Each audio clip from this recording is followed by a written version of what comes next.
Ladies and gentlemen, please welcome on stage Senior Director of SharePoint Product Marketing, Jared Spataro.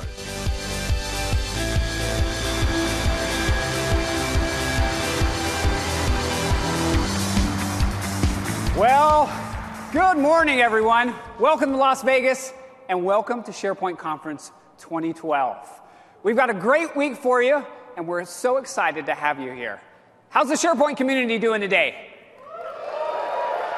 Is that all I get? How's the SharePoint community doing today? All right. Thank you for joining us for our keynote session this morning, and a special thank you to our keynote sponsor, AvePoint. AvePoint's been a SharePoint partner since 2001, and they specialize in enterprise-class governance and infrastructure management solutions. As you see, your SharePoint, our innovation, that's AvePoint. You know, it's an amazing time in our industry and an incredible moment to be here together. For starters, just look at the SharePoint community. This community has never been more active and engaged than it is today. Some people think that SharePoint is just a product, but many of us know that actually it's much more than that. It is a way of life. And you know what? The people behind the SharePoint community, the developers, the customers, the partners, the community advocates, they demonstrate an amazing amount of passion, something that you just don't find anywhere else. So as we were getting ready for the show this year, I asked my team to put together just a little bit of a graphic to show you what I mean. Take user groups, for example. Around the world, we have more than 65 user groups that get together on a monthly basis to share best practices and network. They're active, they meet, and they get things done. Or how about our MVPs? Most Valuable Professional status is awarded by Microsoft to technology leaders who take their expertise and their experience and share it broadly with the community. These MVPs come from a variety of backgrounds, and they represent the best of the best in the industry. And of course, we can't forget our MCMs and MCAs. Microsoft Certified Masters and Microsoft Certified Architects are the top of the top and the most accredited SharePoint professionals in the industry.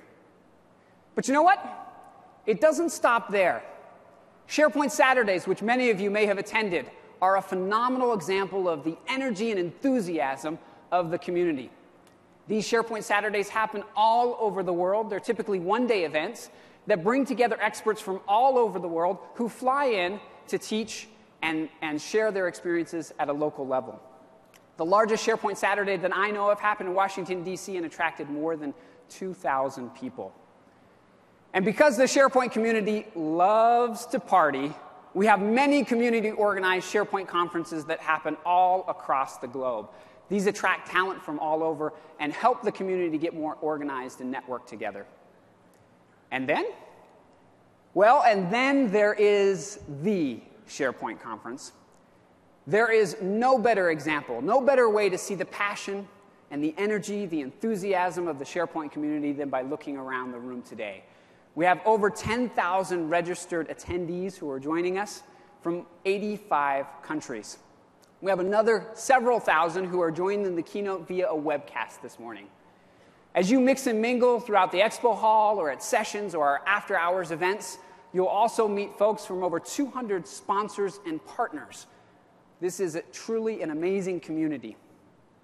Now, on behalf of all of the folks at Microsoft who work so hard to bring you the product that you know and love, thank you. Thank you, thank you. We're humbled by what the SharePoint community is, and we recognize that the success of SharePoint is due to your work. We also have made a really big effort this year to ensure that the SharePoint conference is more community-oriented than ever before. In addition to the regular lineup of speakers, the sessions, and our after-hours activities, we've also introduced something called the SharePoint Community Lounge. It's a place to gather together so that you can get more involved. You may have seen that we're piping SharePoint TV into all of the conference hotel rooms, so you can visit the lounge to record a message and perhaps even get discovered. Or visit the SharePoint wall, you can sign your name and become a part of history. And if you're not already registered with your local user group, I'd encourage you to go to the lounge and meet some of the folks from your neck of the woods. Now, community connections are an important part of what will make the SharePoint conference this year an incredible experience. But this is a unique time for another reason as well. And to frame the rest of today's program, I want to put this moment in context. I want to give you a sense for why we here on the SharePoint team think of this as a pivotal moment for SharePoint, as a product and as a business. A little more than 10 years ago, when we first started working on SharePoint, the world was in the midst of a massive transformation. The internet was new and exciting. Information was exploding and going digital. And search was emerging as really the first killer app on the internet. These new technologies reshape business in incredible ways, and they brought structural changes that have kept the captains of industry busy for more than a decade. Now, back in those early years, we saw an opportunity. At a time when websites were largely the domain of experts, kind of high-end web professionals who worked on development and design, we had a very radical idea: websites for everyone. We focused on the end user, and we used collaboration as the starting point. And we made it easy for anyone and everyone to set up a website: personal sites, team sites, sites for your department, sites for your entire company. And when economic pressures pushed companies to do more with less, we responded. First by adding deeper collaboration capabilities, and then, as you see up on the slide here, document management, portal, search, and business intelligence features. But we didn't stop there. We recognized that companies were going to need to take our product to places that we could only imagine. And so in addition to providing out-of-the-box apps, we also invested very heavily in the platform capabilities of the product. We extended ASP.NET. We plugged into the tooling of Visual Studio. And over the course of a decade, we plugged away at this strategy, and with the help of this incredible community, have grown SharePoint from what was an upstart to what is now an established business that makes more than $2 billion a year. So in the middle of all this, so here we are in 2012. And once again, what's really exciting for me is that we find ourselves in the midst of another very massive transformation. The cloud has altered the economics of computing. Mobile devices have made technology an intimate part of our lives. And of course, social networking has really rewired the way that we communicate and collaborate with other people. These new technologies are again reshaping business. But this time, instead of one-time structural change like we had the first time around, we're seeing that they're creating a world of constant change. Suddenly, the name of the game is agility. You never know what's around the corner, but you have to be ready to respond. And the old models, the traditional ways of setting strategy and executing, well, they're giving way to things that make you more nimble and faster on your feet. So in the middle of all this, we again see another opportunity. At a time when in our industry, the cloud, mobile, and social are largely thought of as very, very disruptive forces, we are embracing the change. We've doubled down on the cloud, and we're investing heavily in taking the cost savings that come to us through economies of scale and passing them on to our customers.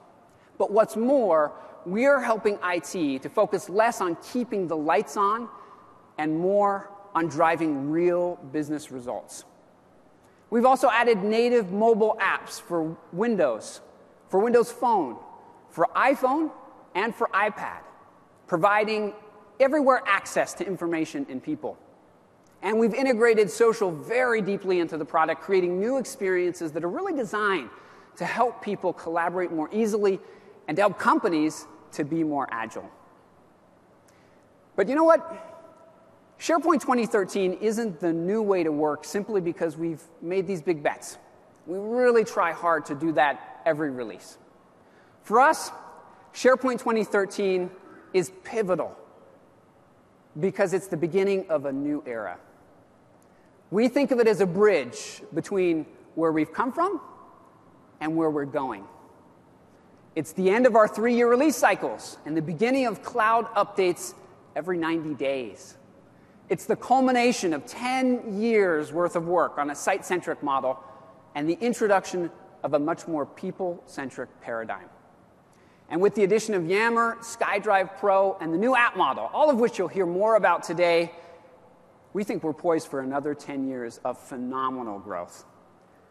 It truly is an amazing time in our industry and an incredible moment to be here together. In our keynote this morning, we're going to take a whirlwind tour of SharePoint 2013. But perhaps what's more important, we're also going to share with you a behind-the-scenes look at what we were thinking when we designed the product. We've organized our time together into 3 core concepts. Experiences, which are enhancements designed to make SharePoint easy to access and a joy to use. Innovation, investments in the core capabilities of the product. An ecosystem, exciting updates for developers, including a new app model and the SharePoint store.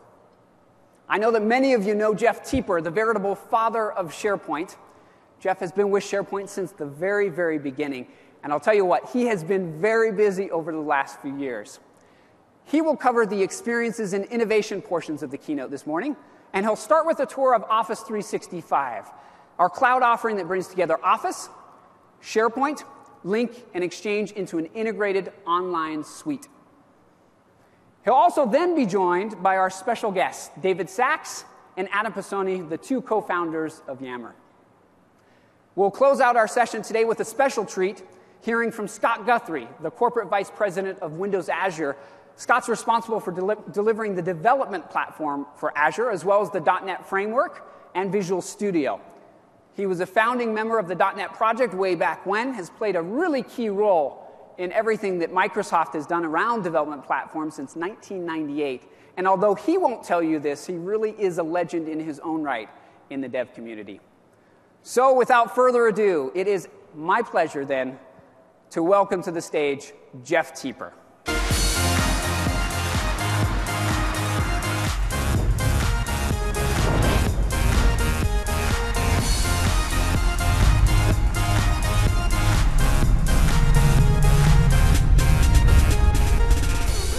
Thanks, Jared, and thank all of you for joining us this week. Thought I'd take a little survey.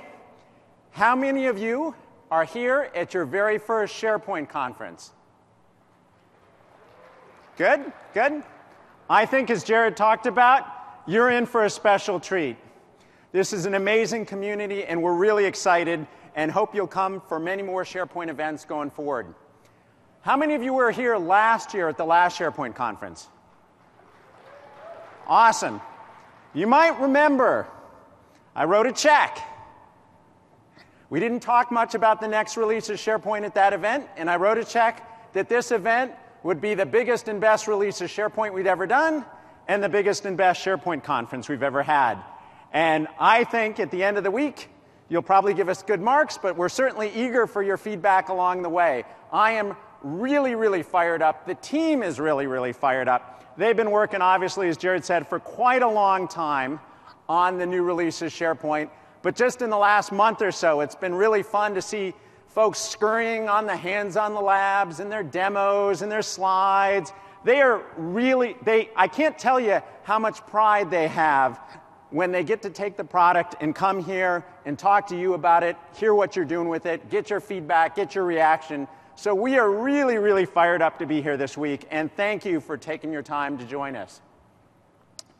As Jared said, this is a pretty big milestone for us. You know, we've done the SharePoint business for quite a while, but about 2.5 years ago, we did something that's very hard to do in the technology industry, which is split an engineering team on 2 parallel tracks.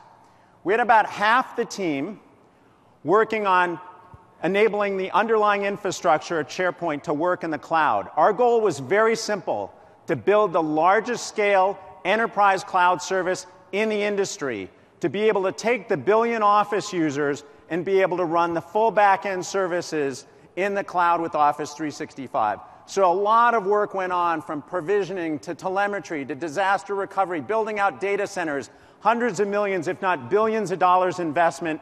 And 18 months ago, we shipped the first version of Office 365, including SharePoint Online, and have been updating that regularly ever since and meeting our SLAs. And we've really, really enjoyed the feedback from customers on Office 365.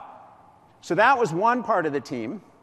The other part of the team, we said, let's not do a minor dot release of SharePoint. Let's do the biggest and best release of SharePoint we've ever done, whether it's social networking or enterprise search or content management, and really at the core, improving the underlying user experience and development platform of SharePoint so we could take the ecosystem to the next level. So we are really excited and maybe a little bit relieved, to be honest, to be at this day where we've got Office 365 up and running.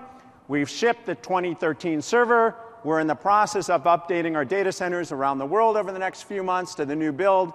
And we're really excited about that transition point because now we're going to be updating the cloud much more frequently. We've laid the underlying infrastructure to run the engineering work at the scale with enterprise availability. And you'll see a lot more iteration from us over the next coming quarters and years from us. As Jared talked about, there's a lot to this release. And to be honest, I think about 3 weeks ago when we were looking at the agenda, we put about 6 hours of content in the keynote, and we were all just going to talk 3 times as fast. And I thought that was a bad plan. So fortunately, we've got a lot of sessions to cover the depth of the product. We are going to talk about the 3 pillars, as Jared said. The user experience work we've done across the web, mobile devices, and the rich Office clients, designed to making it easier to work and collaborate than it's ever been. That's the first pillar. The second is the innovative capabilities from BI to search to content management that helps organizations get work done at lower cost inside and outside their organization. And the third pillar being the new application model that's going to take the SharePoint ecosystem that is already the largest ecosystem in the industry around collaborative applications and take it to the next level. So rather than going through a bunch of slides, I am so excited. I think I mentioned last year that we had 4 times the number of people working on the user experience for the next release of SharePoint than we did the last release. I didn't show you a preview of that last year. I wanted to. It wasn't quite far enough along. I am really excited about the new user experience. I've been using it every day for months. So let me start by showing it to you personally. We'll bring up a preview of the Office 365 release. The things I'm going to show you are in the context of Office 365. Pretty much everything you can see here, though, will be something you can run in your own data center if you want. And we very much focused on streamlining the user experience across web, Office, mobile devices for the entire Office suite, the applications, Exchange, SharePoint, Link. So you can see a really nice, clean UI. I'm logged in. I've got access to my mail and documents, just as you'd expect. And right here, I'm going to go quickly through some of the Outlook web app capabilities, just so you see the consistency with the new SharePoint.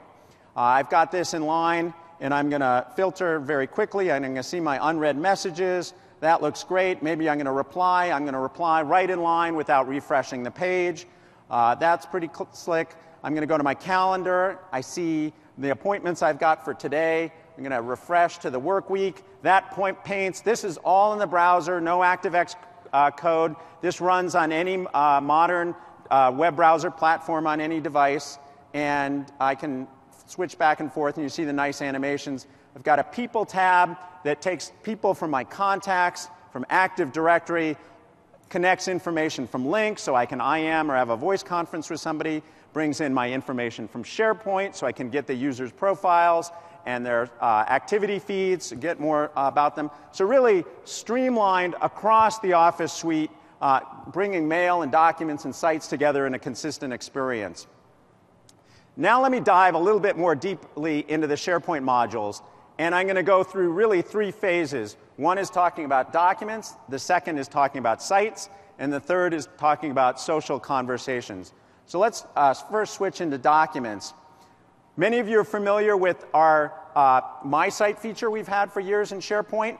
This idea of a personal page that has personal storage where you can share out documents with people.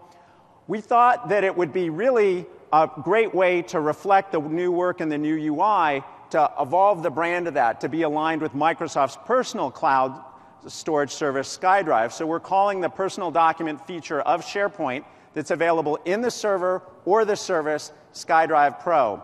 And so you can see here I've got my documents. I've got a bunch of them, a bunch of folders here. In addition, these are my documents stored for me. I can also follow documents across any SharePoint site. So if you're like me and work in a big company with 90,000 plus people and tens of thousands of sites, I'm following stuff left and right, and I don't want to remember the URLs or favorites. And again, in a modern world, I'm using multiple devices and browsers, and I want those docs I'm following to be with me anywhere. And so here they are in the left part of the page. I've also got documents that have been recommended to me by that new fast search technology we've integrated across SharePoint and Exchange. So that's documents I'm following. The other thing we show in the UI is recent documents. This is the list of documents I've opened, edited, read, pretty much anywhere I go. This roams through the cloud. This connects to the new Office. And so sort of the analogy I use is this turns Office into a Kindle or Netflix-like experience.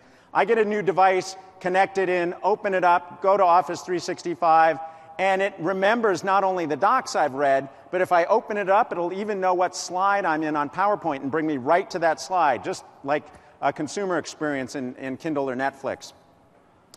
The next thing I thought I'd show is some of the things we've done to really address the feedback about simplicity in SharePoint. People have asked us for a while, hey, I've got all these documents, I can't find the one I wrote, and who's got access to that document in the first place? So I could go to a search page and do a search, but we really simplified and streamlined this. So if I'm going to search right in line for a document about Contoso, hit enter, and if I could type, there we go. I'll filter out the list of documents, not only that have Contoso in the title, but have Contoso in the body, regardless of where they are in that folder hierarchy. I don't have to think about folders or subfolders. This is the list right there. So these are the 5 or 6 documents about Contoso. That's great. Now I can find things that I've worked on. The next thing people have asked us for is, hey, I shared this thing, but who's got rights to this document? I don't remember. And I go into this site settings page, and it's a little bit scary, and I don't want to go back there. My IT folks like that page, but so we really tried to make figuring out who you're sharing stuff with quite simple this round. You can see we have a bunch of things that are not shared with anybody. They have a lock. That's pretty straightforward.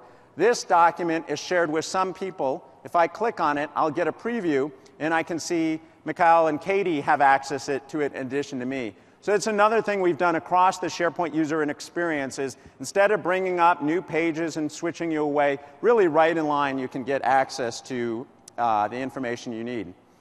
Last thing I thought I'd show around documents is the work we've done to make it easier to create a new document. Across the Office suite, we save to the cloud by default, so hitting New within Word or PowerPoint can save you right to SharePoint on-premises or in Office 365. We also allow you to make a new document right within the browser, so if you don't have a copy of Office on this machine, it'll bring up the web app and create a document right in the SharePoint site. That's pretty cool. But one we've been asked for quite a long time is drag and drop, and doing it in a way without requiring ActiveX control, so it'll work, again, on any modern browser. So I'm going to take this document, drag and drop it to the site. It will upload it, and you can see right there, it's modified a few seconds ago, that document's up on the site.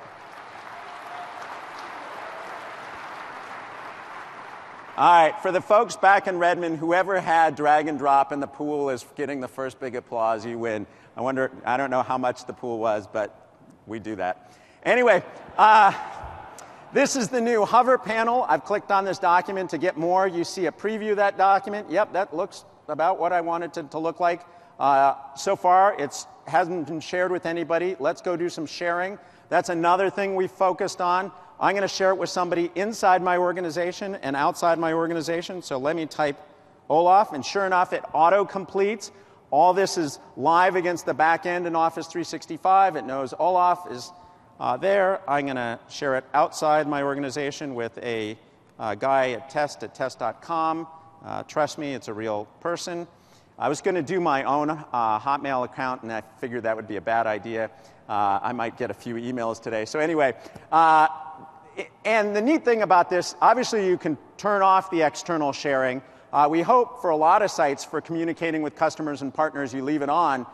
We can require sign-in, or if we turn it off, we'll send an anonymized URL to somebody, and so they don't even have to access, they'll create an account and log on. They'll be able to read the document with really very little friction.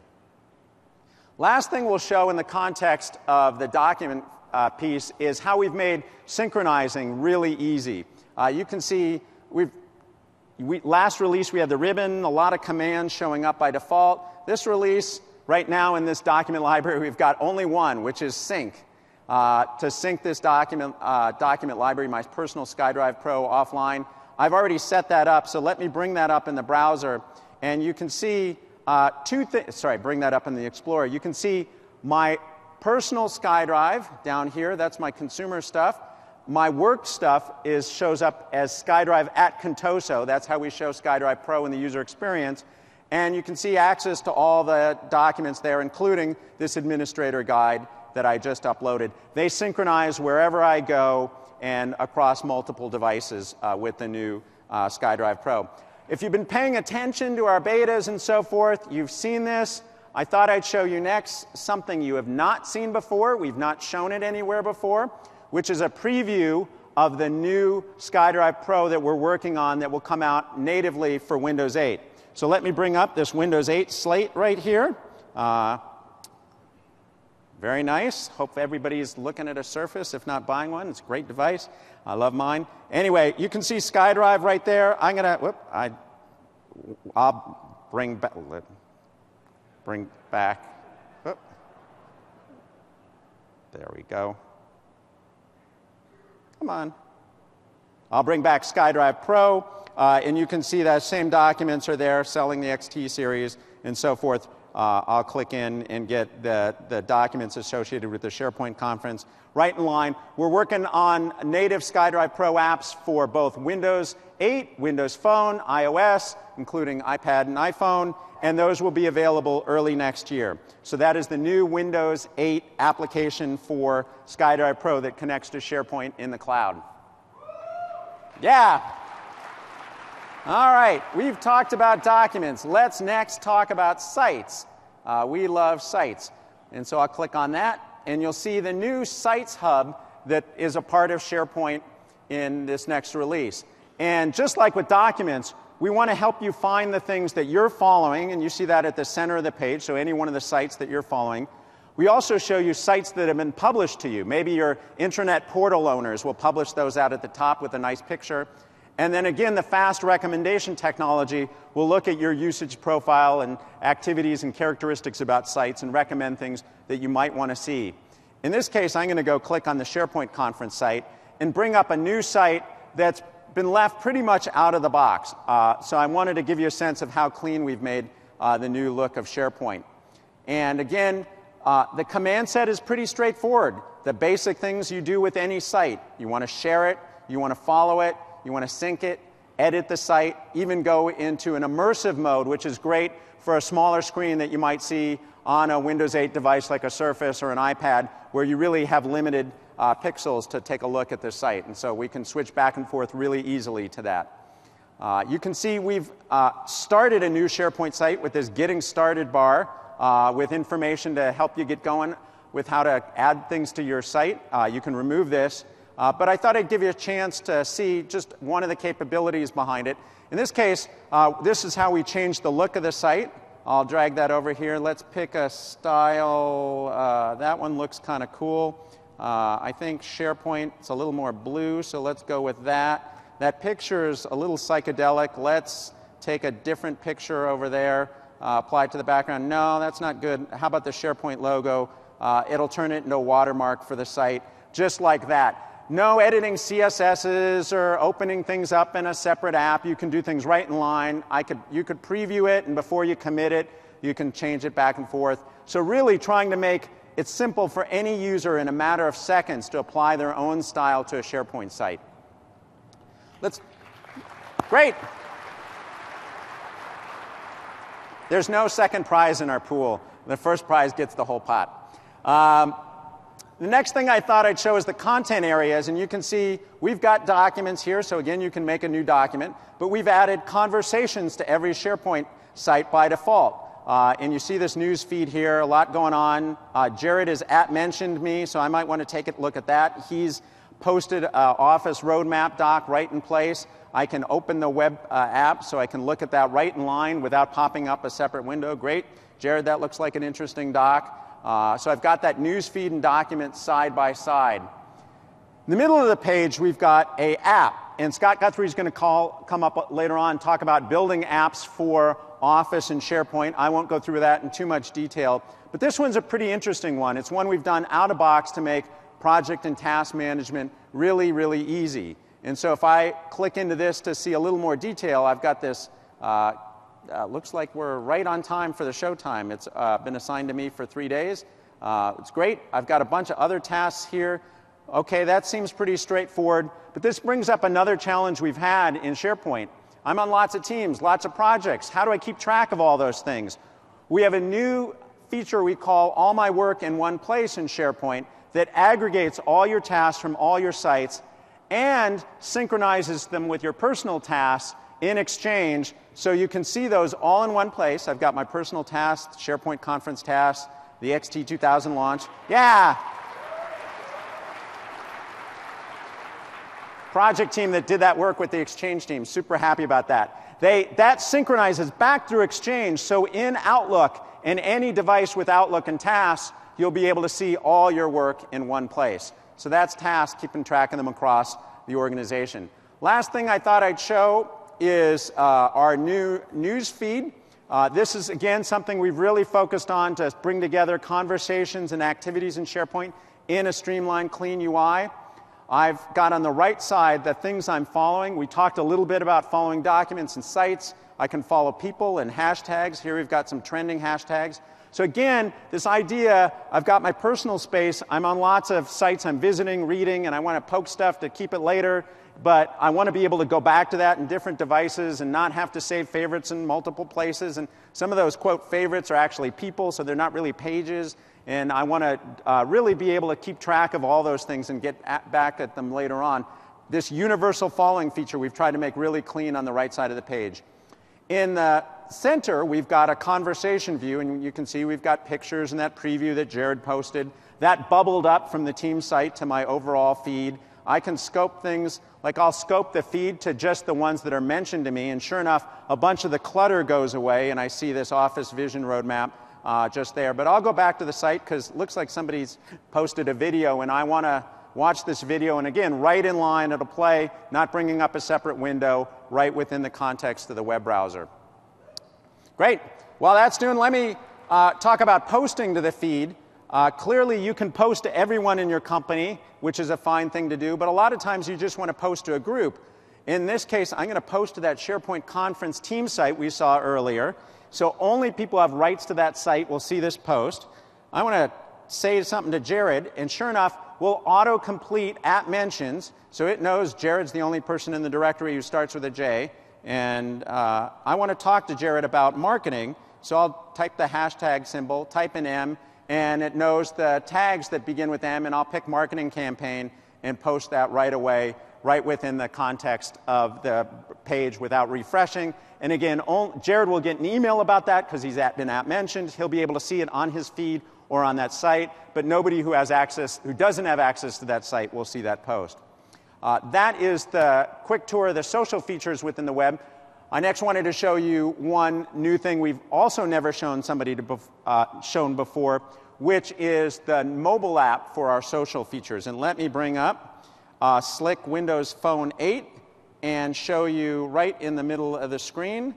We've got a nice SharePoint icon. I'll click on that, and you can see the same following, everyone, app mentions, me. I can go look at documents. I mentioned all those documents I'm following. They're right here.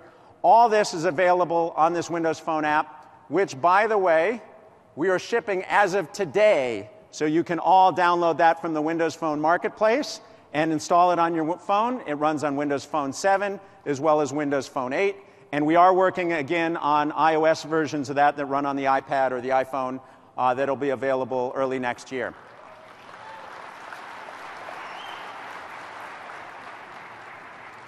Great, so that's a quick tour of the UI. There's a ton of stuff. I did this demo last night. I had twice as much stuff. I cut a bunch of stuff out. The people who are doing the breakout sessions are really happy that I didn't steal their thunder, but trust me, there's a lot of cool stuff we didn't show. Oh, there's one other thing I wanted to talk about, and this is something that I had a plan for a couple months ago. That entire demo looked pretty fast. You saw a refreshing body of the page without the overall page, lots of posting back and forth. Lots of times we do these conferences and we're running petabit Ethernet to the back computer in the back. We decided to run this live against Office 365. No big deal. You've seen cloud demos before.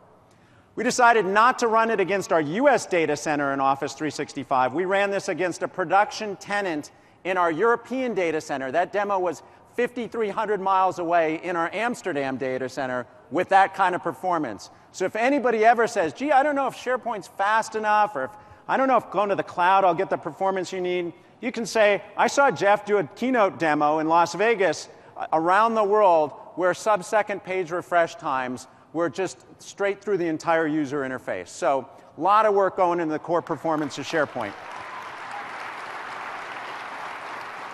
Thanks. The team really, this is definitely an under the covers thing. The team worked super, super hard on a lot of the back end stuff and how we render pages to get that kind of performance. We're an amazing team. They did fantastic work. So you saw us talk about social, new sharing, new experience, new mobile experience. Let me next talk about Yammer. Jared mentioned Yammer. We did this major acquisition. We're super excited about it. But I know talking to people last night that a lot of people are curious. Hey, part of why I came this week is to understand what you're thinking about Yammer and where you're going with it. And while the new SharePoint has a lot of great social capabilities, we acquired Yammer to take social to the next level. They are really an amazing team. And so as we got to know them, it hit on us that we have at the core the same vision, that we believe in collaboration technologies that we can give to people to help them get work done, to help break down silos in organizations, to help those organizations be more effective, and reach out externally to their customers and partners to get business done better than ever before. So at our core, it's the same vision. But we're very complementary. SharePoint, as you just saw, came at this more from the documents and sites and application space. Yammer came at this more from the social conversation space. So there's a very natural synergy between the two. And so we did the acquisition. We are super excited about Yammer. And there's really three main reasons that I want to emphasize for all of you why I think this is going to be a great complementary relationship. First, Yammer is the leader in enterprise social. They've got the most users. They've been pioneering features. Their latest release they just did last week, as a matter of fact, has tons of new stuff that you'll hear about in a second. It's really, really great. And so we thought it would be fun to give all of you the best in enterprise social combined with the best in enterprise collaboration in an integrated offering. And that's sort of the straightforward reason why we acquired Yammer. The second reason is they have a really neat development cycle based on data in their service where they learn what's engaging users and what's not. At the end of the day, they say, gee, this feature is not being used, or this feature caused a user to be more productive. Let's do more of that. And they can do experimentation in the service. And we've been doing some of that in Office 365 and Azure. But it's sort of a way of life at Yammer. And so it was really exciting to get the teams together. And this is something we're going to do at the core of SharePoint and Office 365 as we evolve to this analytics-based, data-driven, fast cycle approach to updating in the cloud. The third reason we were excited about Yammer is they pioneered this voluntary adoption approach where end users pick their own enterprise social tools, advocate those to others in the organization. It's a little bit disruptive, much like SharePoint was in the early days with Windows SharePoint Services. We kind of like that, some end user encouragement of IT to get the latest and greatest collaboration tools. But the thing that's been neat about Yammer is their model helps organizations, both users and IT, get comfortable with the cloud. And we really want to bring customers to the cloud faster and faster because that's the place where we can do our best work and our most innovative work, getting you new features and new capabilities faster than ever before. So that end user adoption driving cloud acceleration is really one of the third reason we were excited about Yammer. But as we got going with them, there was a fourth reason. They turn out to be a fun bunch of folks. Our team and their team are having a blast. We've had hackathons both places. There's been a few drinks drank in between coding. People are brainstorming. There's whiteboards with big pictures and stack diagrams and so forth. There's The designers are getting together on end user features, and it's really been a ton of fun. Adam Pizzoni, the CTO of Yammer, and David Sachs, the CEO, are going to come out in a little bit. But I thought before I brought them out, I'd give you a video clip that's a little bit of the taste of the fun we've been having with the folks from Yammer. Let's take a look. We're so excited to have you guys here at the SharePoint conference this week. You're going to love it. Trust me, it's going to be great. Thanks, Jeff. We're super excited to be here. We can't wait to get started. I know we have a ton of work to do to get ready for this conference. Yep, we're going to spend some time on the content. But first, guys, we have to really focus on the most important thing of a SharePoint event. What's that? The comedy video. Yeah, so the comedy video can really make your reputation at Microsoft. The key is being approachable, but still being classy, if you know what I mean. Which one should we go with? The gorilla, of course. See what I mean, guys? Classy. We've got all sorts of data that backs it up. Basically, at the end of the day, people just love to laugh. Well, that sounds awesome, Jeff. I mean, I know I like to laugh, but when do we get to talk about business value? Yeah, and how enterprise social is going to transform the way people work. We'll get it in there. You just got to be subtle. We're going to weave it in. Just weave it in the video, guys. Subtle. The audience, they're smart. They're professionals. I'm a chicken. And 1 and 2 and 3 and 4 and 1 and 2 and 3 and 4. I think we're set. I'm feeling it. It's great. Take 5, guys. We're in good shape. Jeff, we don't even know the moves. Oh, come on. We had it there. It's a little bit Macarena meets Gangnam Style. Yeah, David's feeling it. He's got it down. Oh, I get it. It's like an interpretive dance that's supposed to represent how Yammer enables open communication within companies. There you go, Adam. Weaving it in. Just weaving it in there. Now I got it. Yeah, weaving it in there.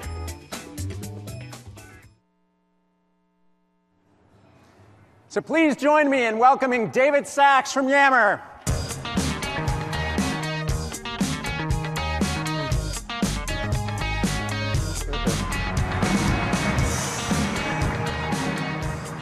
All right, it's great to be here, and frankly, it's great to be out of that chicken suit.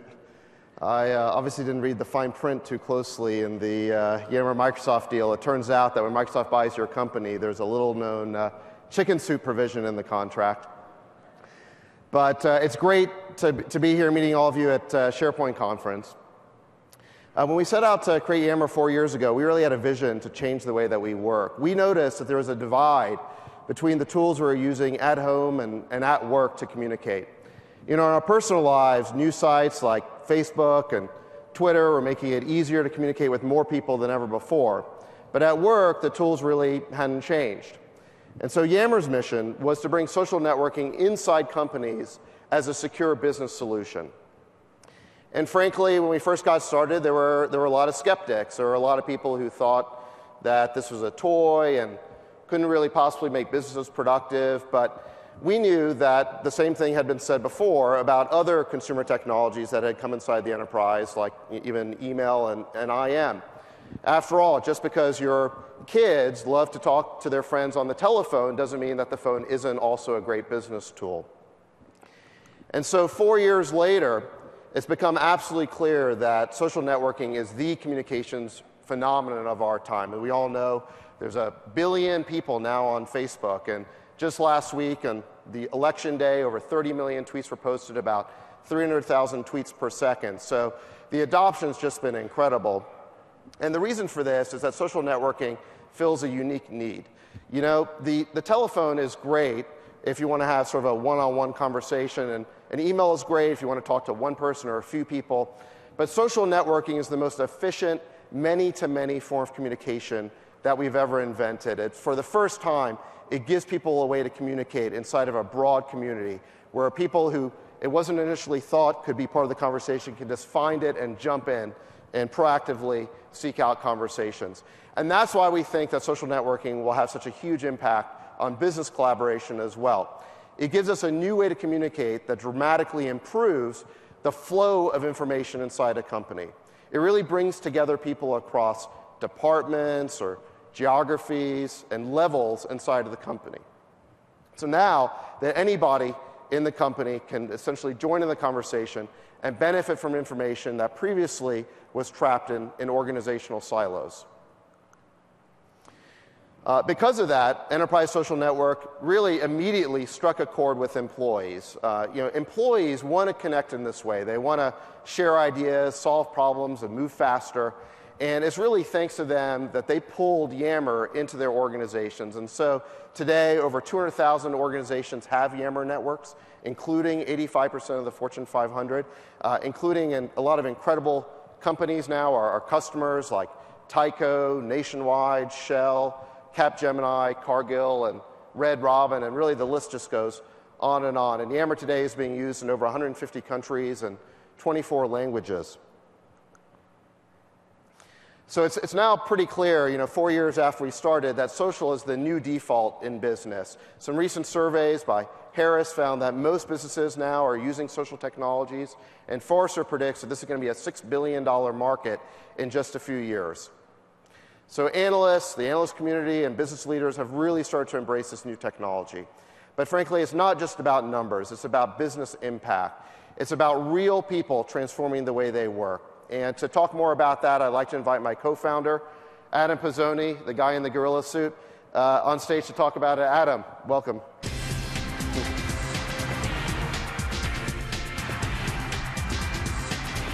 Hello. Hello, I'm super glad to be here. It's my first SharePoint conference.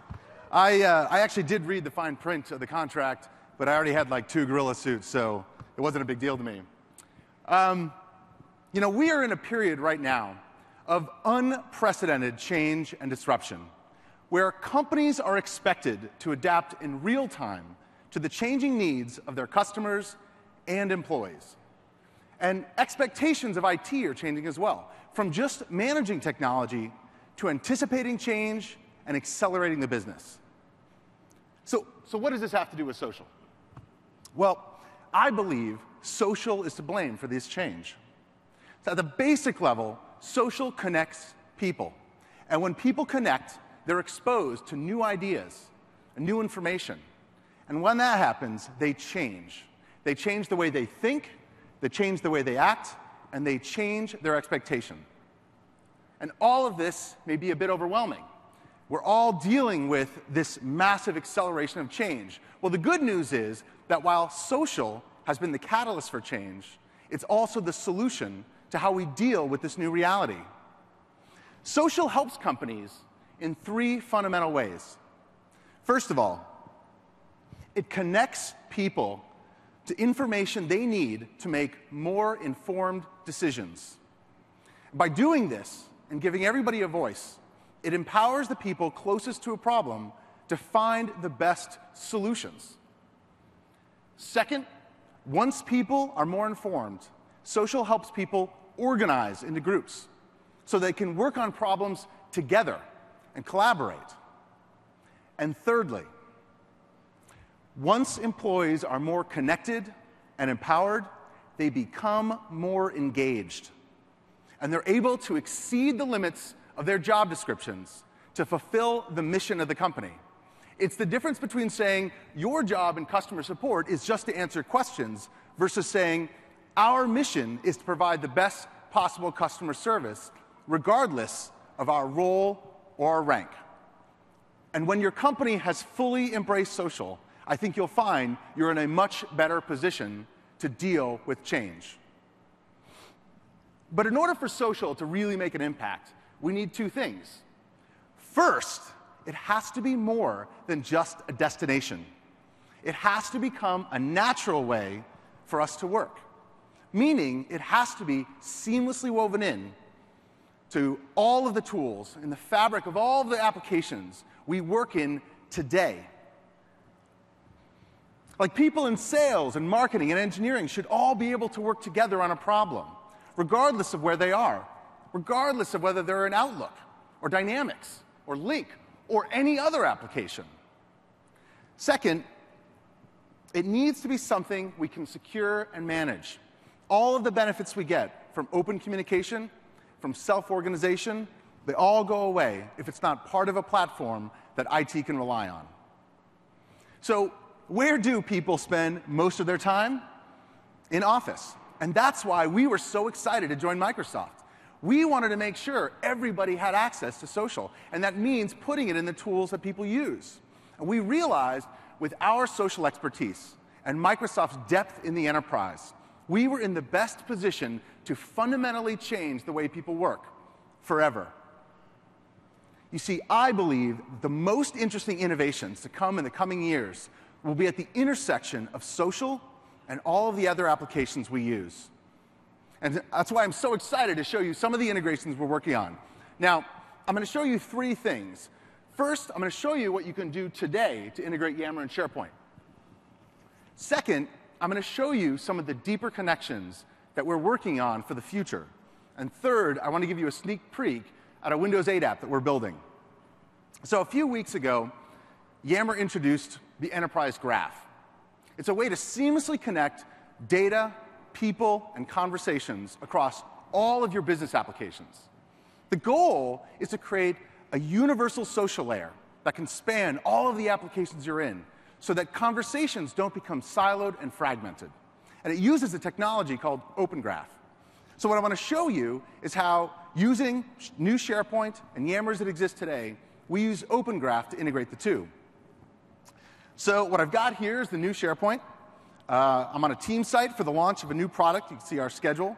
And what I want to do is talk about a document in Yammer. So I'm going to click on Documents. I want to share this marketing analysis document. You'll notice we've got a new button, Post to Yammer. Now, what this button is really doing is creating an activity story in Yammer, which lets me see and talk about and socialize these documents. Here it's just showing up. I'll join marketing. It did not show up. We can see that the documents have shown up even in Yammer Search. So now we're searching documents that are not only in Yammer, but are documents that were shared from SharePoint. I can click on that document and go to a page in Yammer for this object. Now, even though what we're showing is a file here, this could be any object from SharePoint or any other application in the enterprise. We've got conversations about it, we've got recent activity, we've got related content on it, and we've got all of the followers. You can even embed these conversations and this activity back into other applications. So the next thing, so that's something that you can do today with Yammer and SharePoint. Next, I want to show you something we're working on. Here, now, most of you store most of your files in SharePoint. And yet in Yammer, you can already post and talk about files in Yammer. What we want to do is make it really easy to share and talk about the files that are in SharePoint today, even easier than what I just showed you. So here I am in a group in Yammer. I'm going to go ahead and click Add a Document. And as you can see, we've got a new option. We're trying to select a file from SkyDrive Pro. Bam. This is a set of files from SkyDrive. I can create a new message. Here it is. Boom. Now, this file is not in Yammer. This file is still in SharePoint. And yet, I can click Preview and get a full fidelity preview from within Yammer. Better yet, I can go to the file, again see the preview, see related content again, see the conversations, see versions, see the followers. I can even click to edit the document right in line. But even more amazing, now we've got these files in Yammer. Let's say I'm another person. And what I want to do, I'm using SkyDrive Pro, and I'm syncing all my team sites to my desktop. Well, here's that same file on my desktop. I can double-click it, open it in Word, and now I am in a collaborative editing session from my desktop in the Word client with somebody who's also editing the document online in Yammer. Now, this is just a preview of some of the deeper integrations we're working on. We're obviously working on many, many more that'll be even more interesting. And the last thing I want to show you is the Windows 8 application. We want to make sure that your social experience can be available for anywhere, in context, that you can access it on whatever device you want in a manner that's suited for that device. So we are working together to create, I think that's it, a native Windows 8 app. So as you see, I've got my Surface here. Everybody's got their Surface? Everybody? No? OK. Woo! There's like 2 people have it. No. I know you all have it. I know you're just being shy. We can see we've got our Yammer tile here. Click on Yammer. And what we're looking at is a Yammer feed rendered in the modern UI. Totally native, super smooth. Click in, I can see replies and messages. Obviously, I can reply. I can post new messages. So that you can take your social conversations wherever you are, wherever you go. So I've shown you a couple things. I've shown you what you can do today with SharePoint and Yammer. I've shown you a preview of the kind of deeper integrations we're working on. There's much more to come. And I've given you a sneak peek at the Windows 8 app we're working on. But I'm sure what you're really interested in is the roadmap. And so I'd like to bring Jeff back on stage to give you the roadmap. Thanks, Adam. Thanks. You looked great in the gorilla suit, by the way. Thank you and David so much for doing that. Turns out people will still come to work the day after you dress them up. I was pretty thankful about that, because they're really, David and Adam are fantastic, the team's fantastic, and we're very excited to have a lot of them here this week. So let's talk about integration and packaging. Get into the specifics. We're moving quickly, as Adam showed you. In the cloud, and Yammer is a cloud service, it's not a server. In the cloud, we can do things more quickly, and so you'll see those connections increase over time.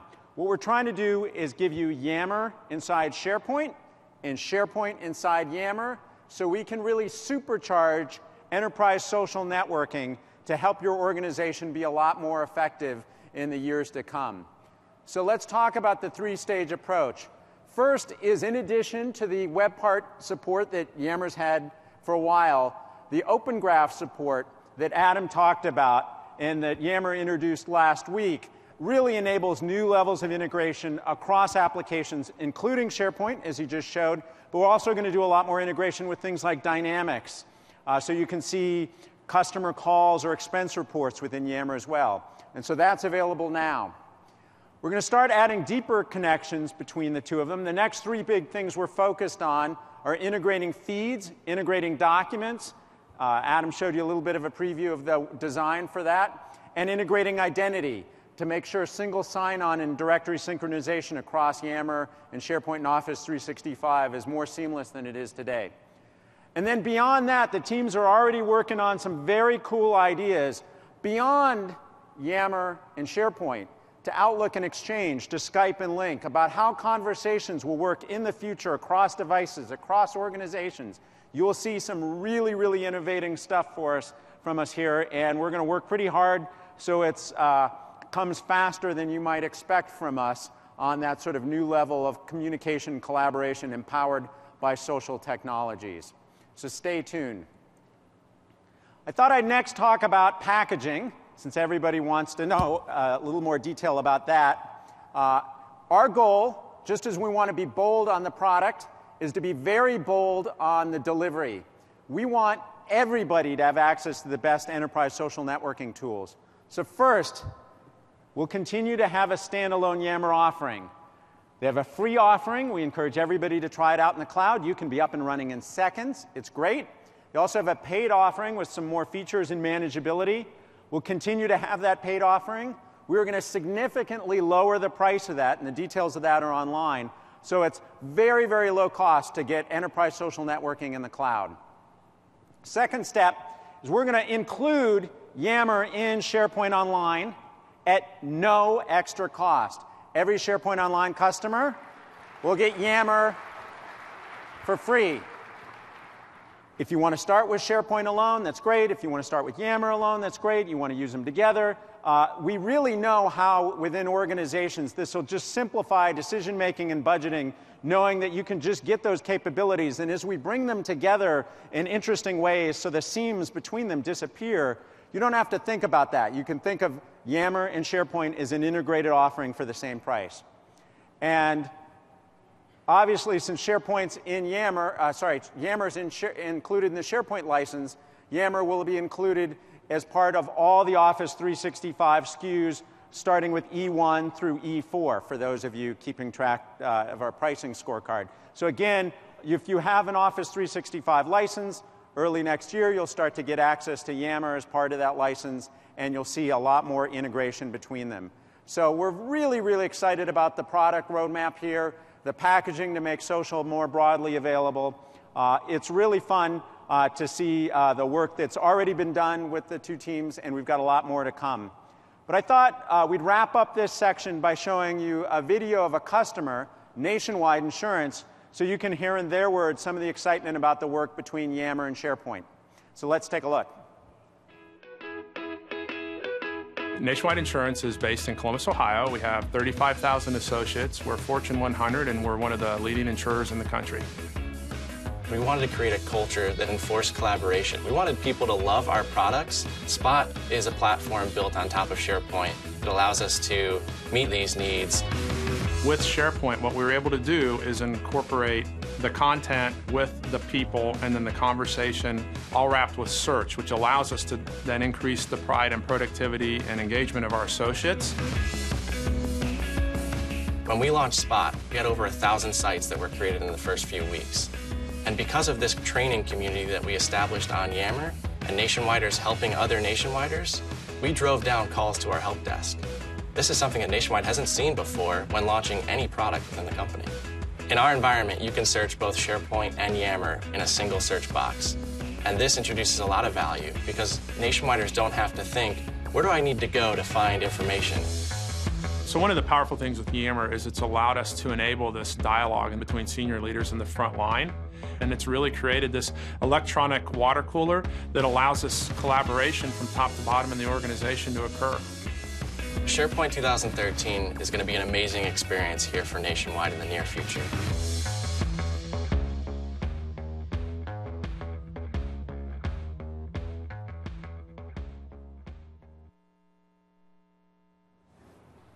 Great. And thanks to Nationwide for supporting us on that. So we've talked about the new experiences that we're bringing to SharePoint with mobile and social with Yammer and the new web UI. Now let's switch gears to the second of the sections, which is the new innovative capabilities, or the meat of SharePoint, if you will. The thing that's really made SharePoint unique in the industry is the breadth of capabilities and how we brought them together. In the early days, how we took document management and search and made 1 + 1 = 3 out of that. How we've added business intelligence, how we've added more advanced workflow capabilities, and lots more. There's a lot of detail on that. We've got about 270 sessions, as we talked about, to go into each area. I know from talking to folks here, there are some people who their primary focus is just in one particular area, like web content management or enterprise search. That's great. We have a lot of new capabilities for you, a lot of sessions to cover those. We're not going to go through them all in a ton of detail right here, but I thought what I'd do is bring up a longtime favorite to the SharePoint conference to give you a quick tour of some of the new deep capabilities in SharePoint. Let me introduce Richard Riley.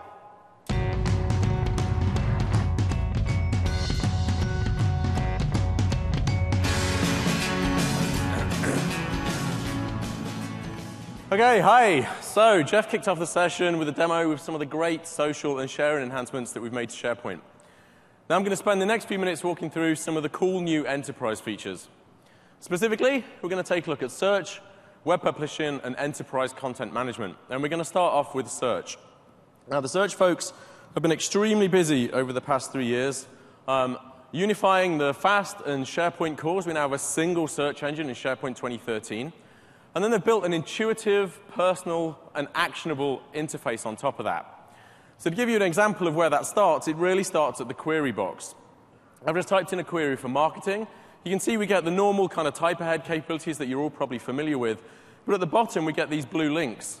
Now, what these are called are personal refined links. So how many times have you searched for something and then gone back and searched for it a bunch of times more because you couldn't remember or you needed to go find it again?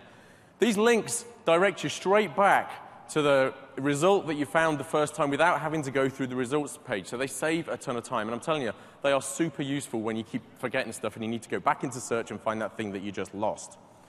So if we click through into the results page itself, let me give you a quick tour of what we've done here. We've completely revamped the look and feel. We've got visual refiners out of the box on the left-hand side. We also have the hover card that you saw Jeff talk about earlier. Now, these things show up in a lot of places across SharePoint. But what search does is something quite special. When the indexer goes and indexes the content, in this case, it's a PowerPoint, it actually looks inside the document and picks out areas of the content that it thinks are going to be important, like paragraph headings or slide titles, and it adds them as deep links into the hover card. So right from the results page here, I can click through, for example, onto Making Choices, which is a slide right within that deck, and I've gone from search to click to the exact slide that I wanted in literally 3 clicks. And this is a pretty cool capability, I think, that we've added into the search engine. Now, the last thing on the search page that I want to show you is this area at the top. And this is called a results block. And what we're doing here is trying to be smart with the query that people put in and actually trying to understand it. So I've done a search for marketing deck. And behind the scenes, we have a set of query rules. And what these do is they translate the English that you put in or the language that you put in into something that the search engine understands a little bit more.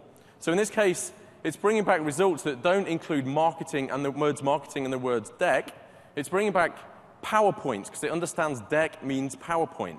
This thing machine learns as well, and it can prioritize different rules. You can add your own rules. You can use the query logs to add new rules. And it makes it really easy to create a very personal experience and a very relevant experience to your end users using these query rules.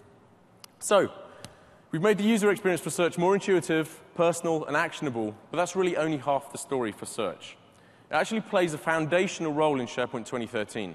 For example, it's the engine behind web publishing and e-discovery. So we're going to take a look at web publishing next.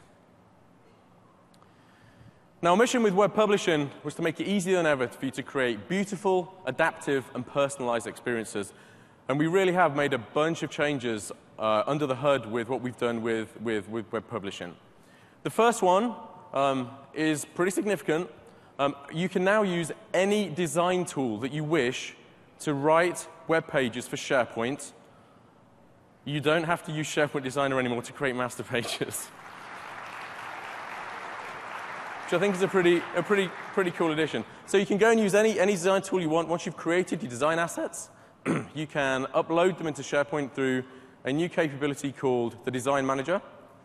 If we click down here, you see we've got a link that says Upload Design Files. As you upload your HTML, SharePoint will, in the background, go take your HTML, convert it into a master page, like a shadow master page that it can render, and the job is done, which is great. So I'm sure you're thinking, now that's cool that I don't have to use SharePoint Designer anymore, but how the heck do I now get the SharePoint controls into a web page that I literally just built in Notepad? Well, we have a cool tool for you there, and it's called the Snippet Gallery. So let me go jump into the Snippet Gallery, and what I'm going to do is add a search box to this page along the top here using Dreamweaver and a snippet out of the Snippet Gallery. So to get to the Snippet Gallery, we go into the Master Pages page. We drop up to the link on the top here, Snippets. And you see across the top we have a broad range of snippets that I can go insert into my HTML to insert a SharePoint control into it. In this case, I'm just going to click the SharePoint search box. We get a preview of what that looks like. I can change the appearance and a bunch of other properties of that control that I'm about to insert. When I'm done, I can hit Copy to Clipboard. I'll just throw up this so you can see that there's no smoke and mirrors going on here. I'll drag that to the side. We'll pull up Dreamweaver that's got that page loaded. And I'm literally just going to paste my snippet.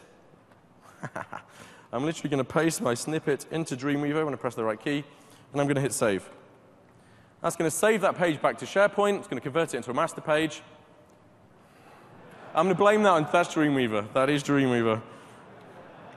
If there's anybody from Adobe in the audience, I'll come and find you later. It always works the second time. There we go. Save. That's done. Seriously, it is Dreamweaver. I'm going to hit refresh, and kaboom, we've got the search box in the page.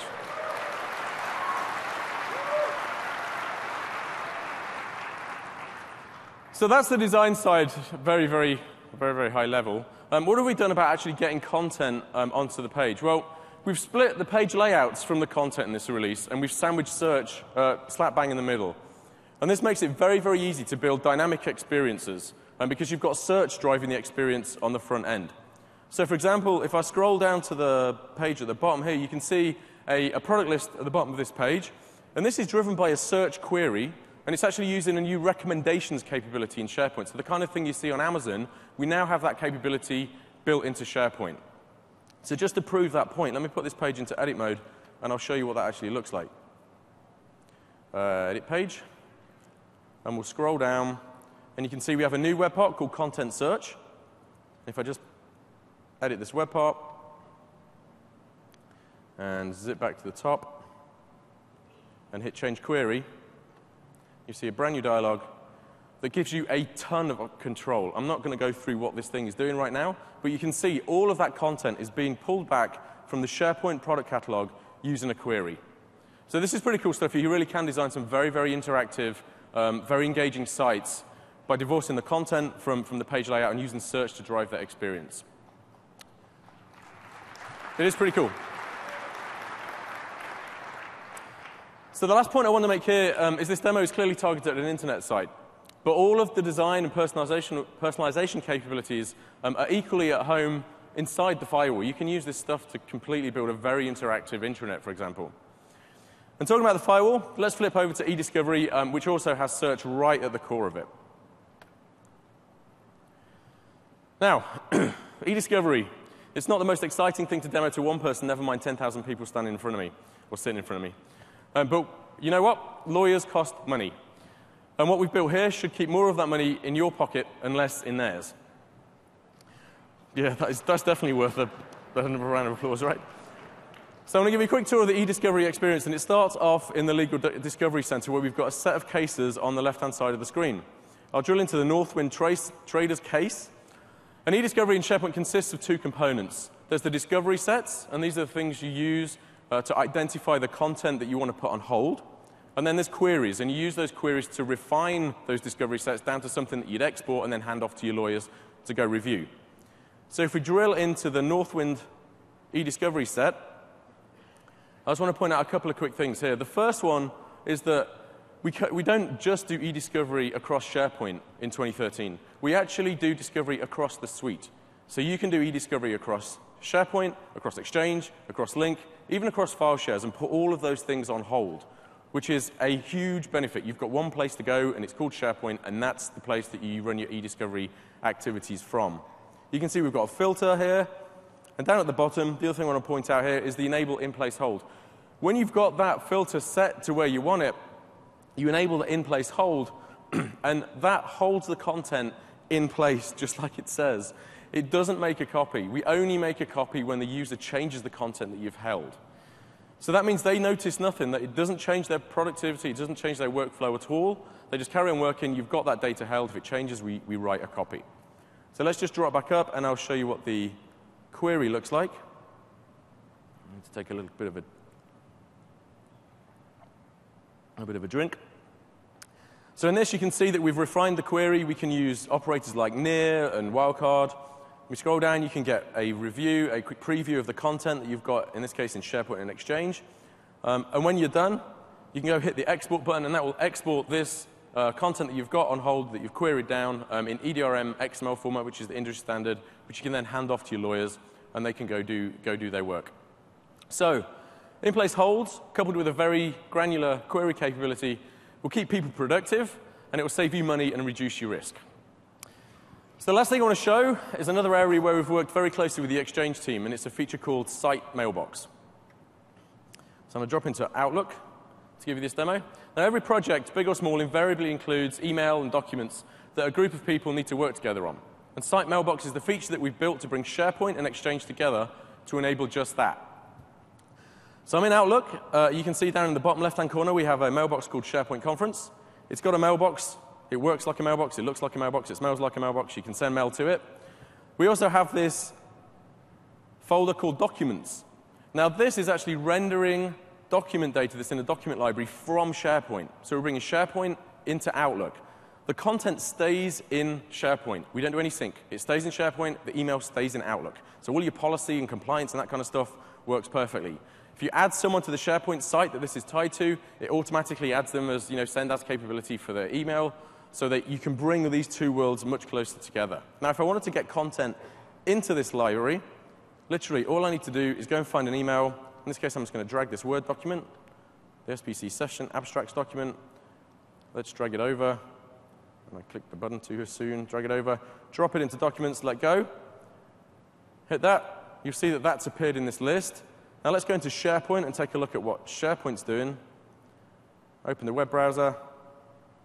You can see the team site. That's the back end of this site mailbox experience.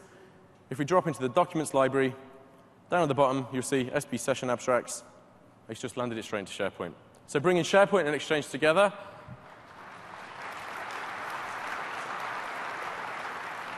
I think it's going to be a really great feature to keep teams and their content in sync. And it's another really great example of where we're delivering great capabilities across the suite. So that was just a small taste of the innovation in 2013. We've done a ton of work in this release. And I really do hope you enjoy the rest of the week learning all about it. Thank you very, very much for listening. Thanks, Richard. As Richard described, that's just a small set of what we've done this round. I showed you some of the sharing and social work earlier. This is the release in search, where we took the fast technology as well as learnings from Microsoft's research in Bing and integrated that search technology from everything from e-discovery to building dynamic websites to even simple inline search like I showed you earlier. So fast, fully integrated across the suite. Business intelligence. This is actually something we cut last night. We have some very cool Power Pivot, Power View stuff with Excel and SharePoint. Didn't have time to show it. You should go to those sessions. Very, very cool, innovative BI work. Enterprise content management, a bunch of things around compliance and e-discovery. You don't have to spend a bunch of money on a different system where you have to pull data out of Exchange and SharePoint. You can do policy, archiving, e-discovery right in place. Task management. I showed a little bit of the taste of that at the beginning. That scales all the way up to high-end project management with Microsoft Project, Project Server, and Project Online. And then finally, the project team's probably in the front row. That's all you guys could muster? Come on. Anyway, usually they bring air horns to the Microsoft company meeting so that we hear them in the upper deck. Anyway, and the last thing around web content management and web publishing, to build dynamic sites that tailor themselves across devices. So really a ton of depth. And again, this is what makes SharePoint unique, that you've got a single platform that at much less cost, much greater user productivity, you can use across a wide range of scenarios. Next, I'm going to talk about some of the work we've done in architecture and work supporting IT. As I mentioned early on, this is a big release for us in the cloud. That journey actually started several years ago, even the very beginning of SharePoint, when the first versions of SharePoint, dating back even to front page, were hosted by a bunch of ISPs. So we've been at this for a while. But scaling up to hundreds of millions of users and multiple data centers around the world required a huge fundamental investment in our part. And so thousands of people in the SharePoint team, various other Office teams, the Azure team, the SQL team, have been working for several years on building out data centers and topology management and monitoring and so forth. A whole set of big investments to run a large enterprise cloud service. That demo I did earlier that was in our Amsterdam data center, we could fail over in a matter of minutes to our Dublin data center, all our European traffic, for example, if there was an incident in Amsterdam. This is actually a real, not hypothetical situation. We had a number of companies who were running servers on the East Coast themselves when Hurricane Sandy hit, and they didn't have a disaster recovery plan. Immediately, they called us up afterwards and said, gosh, could we run the servers for them in Office 365, because they knew we had multiple redundant data centers. So, really the key thing that I wanted to get across is that while you can choose to run your own servers, we have the best experience in Office 365. Economically, performance, user experience, agility. We'll be adding features to that a lot more quickly. then they'll show up in the standalone server offering. We'll still obviously continue to have a server release, but we really recommend moving to the cloud for the best experience overall. But we understand not everybody's there yet or there yet today, and this will take time, or people want to run their own servers in some cases. That's great. We have the best server release we've ever done in SharePoint 2013. And the thing you should take away from our cloud focus is all that expertise we've learned about optimizing the system and deployment and monitoring. We've put into the server product and put into the deployment guidance. So some of the most fun sessions this week will be the details about how we run Office 365. So even if you're running your own servers, you can learn from us about how to do that the best way possible. So to show you some of our architectural and IT investments, let me bring up Mikhail Gideoni.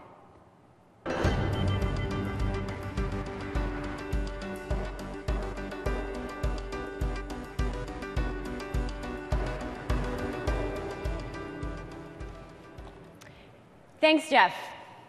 In the next few minutes, I'd like to cover some of the investments that we've made on the IT side. I'll talk about 3 areas. First, the improvements we've made to upgrade and migration. Second, what we've done with performance.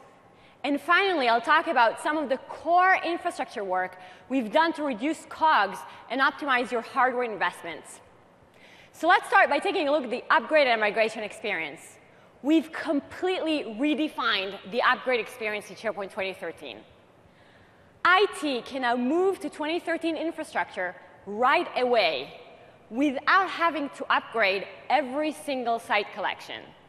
This is beyond what we've done with Visual Upgrade in 2010, as your site collections are truly running in a 2010 mode.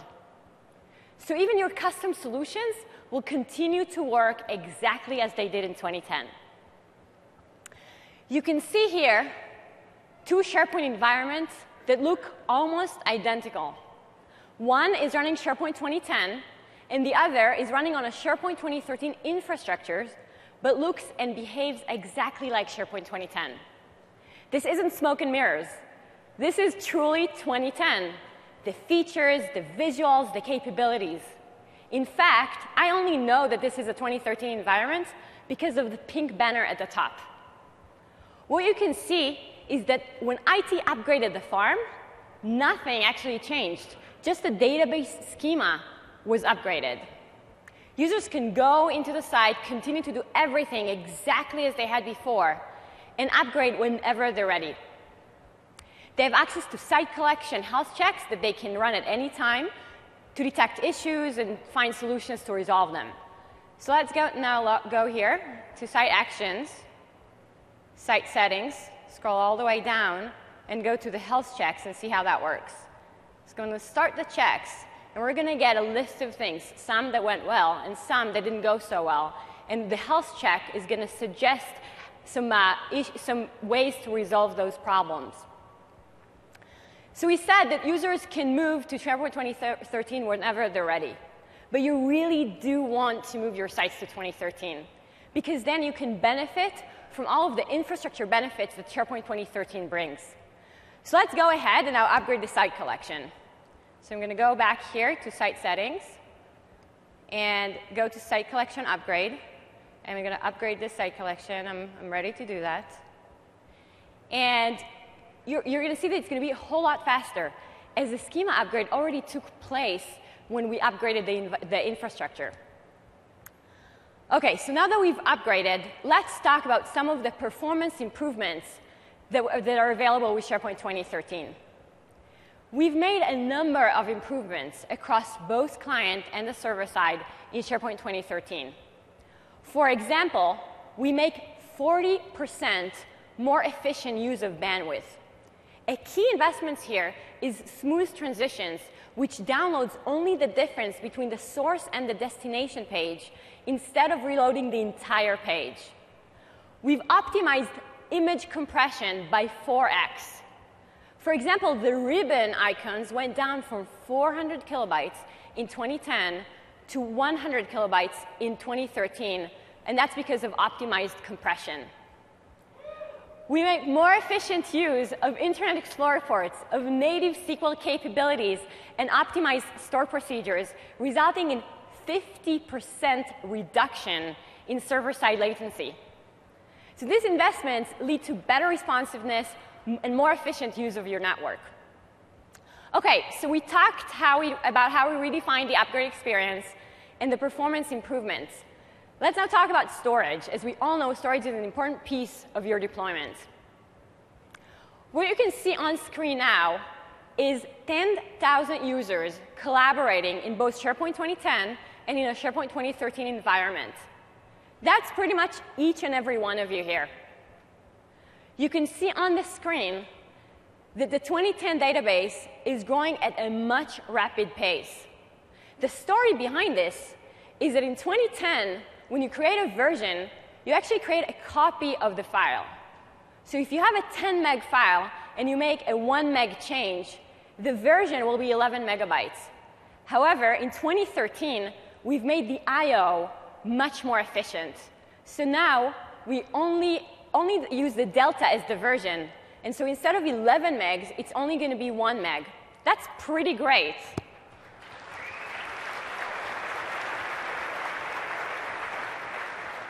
And so this is another example where we're taking the experiences from running Office 365 in massive data centers and improve SharePoint 2013 so you save on hardware efficiencies. So in summary, I showed you how our experience building from the cloud up is accruing to improvements in upgrades, performance, and infrastructure, both on-prem and in the cloud. So wherever you deploy, the benefits are there for you. Thank you.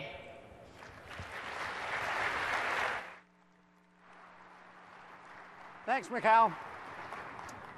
Again, the infrastructure work we've done, administrative tools work we've done, a lot of depth this week that we'll go into in various sessions.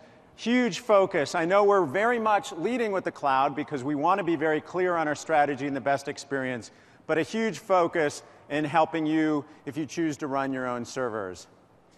So we're now in the home stretch. Let me talk about building apps. Some of you might know when we did the preview of this release of SharePoint a few months ago, I wrote a blog post where one of the paragraphs I led with, use SharePoint out of box. And I got a lot of email on that. There were some discussions in Yammer groups, discussions in blogs on the web.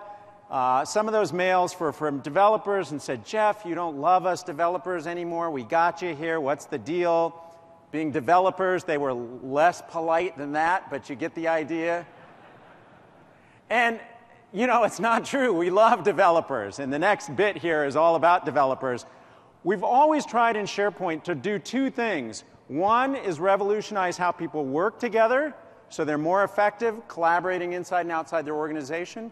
But the second thing is we've tried to come up with breakthroughs in how to build and integrate applications from the original WebPart model through things like Open Graph that you saw from Yammer. We're really excited about that approach to integrating applications into collaborative experiences.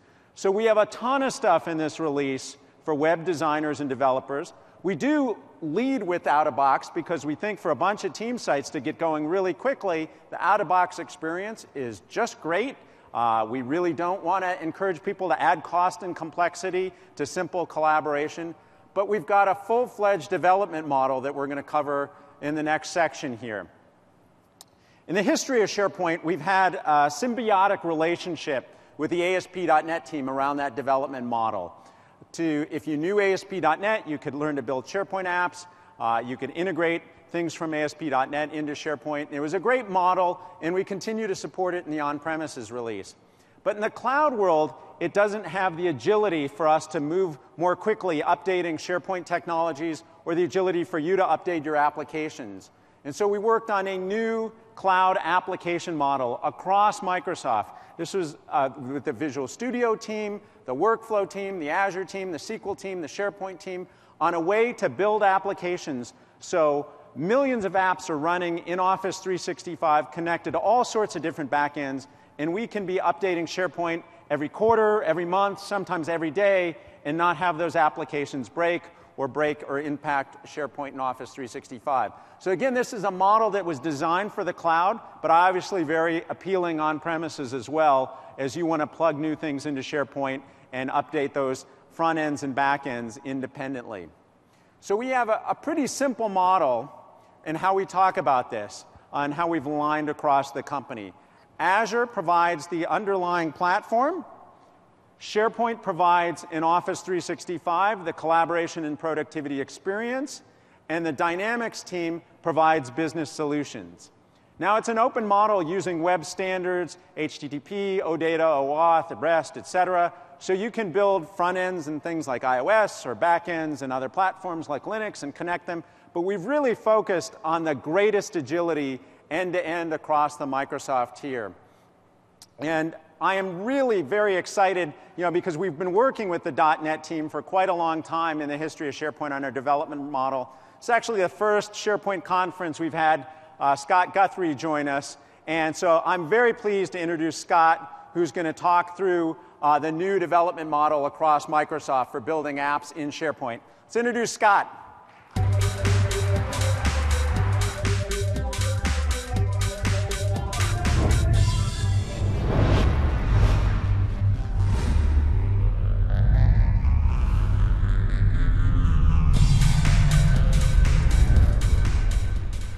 Thanks, Jeff. It's great to be here. SharePoint is a mature developer platform with a huge ecosystem and more than 700,000 developers. And with this release of SharePoint 2013 and Office 365, we're looking to take this to the next level and enable even more capabilities and opportunities. With this release, we're introducing a new cloud app model for SharePoint. This model is additive to the full trust solutions you write today. And the new model is built around 3 core tenets. The first is we want to simplify the development with SharePoint and make it consistent across both the SharePoint on-premise and the SharePoint running inside Office 365. Second, we want to make the execution model loosely coupled and enable you to build apps and write code that can run outside of the core SharePoint service. This makes it easier for you to deploy apps and avoid having to worry about breaking SharePoint or impacting the performance of SharePoint with those apps, or have to worry about compatibility issues when you upgrade. And third, we're implementing this loosely coupled model using open web standards like HTML, OAuth, JSON, and REST APIs. And this enables you to reuse your skills and tools and easily integrate SharePoint within existing web and mobile applications. And what I'm going to do here this morning is kind of show you how easy it is to take advantage of and some of the cool things you can build with it. So let's go ahead and move to our demo.